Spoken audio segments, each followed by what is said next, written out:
Hello everyone! Welcome to my vlog for today's video. So, nandito ako sa Barangay Galas Maasim, San Ildefonso.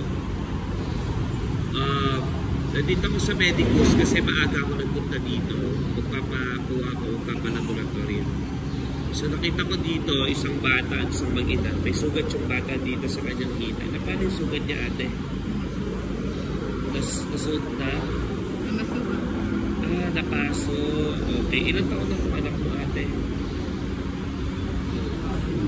Hindi mo na alam. Kayo ay taga saan? Kabanatuan mo? Taga pa kayo dito everyday o dito na kayo nag-stay? Dito na kayo nag-stay.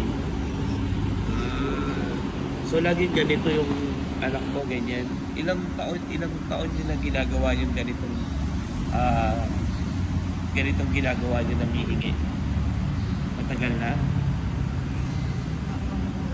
Kasi sila yung mga badyaw kung tawagin. Pero dahil sa panahon ng Kapaskuhan ngayon, pwede naman natin silang tulungan. Especially yung bata kasi may sugat sa kanyang hita.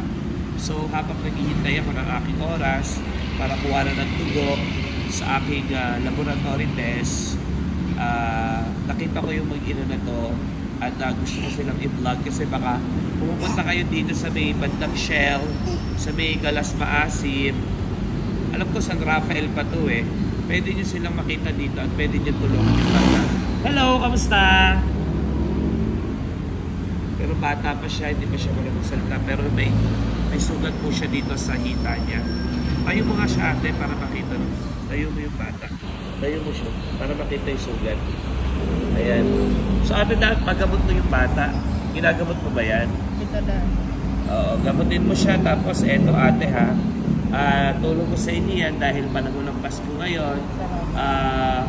Pwede naman tayo mag-share kahit sa kaunting tulong na para doon sa gamutin mo yung sugat ng bata. Salamat.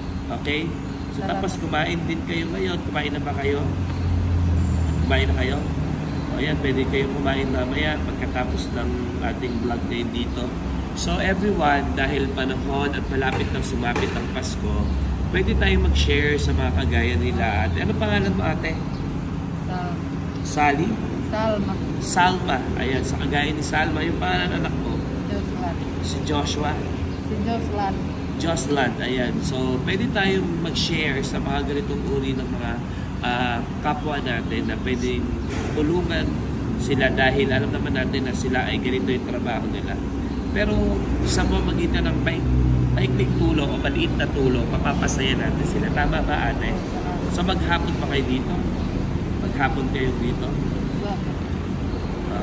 Okay. So yun lang po.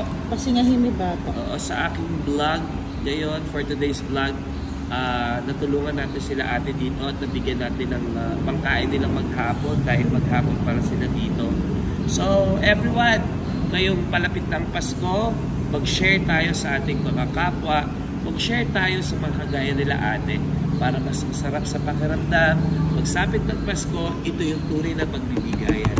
That's all for today's vlog. Salamat!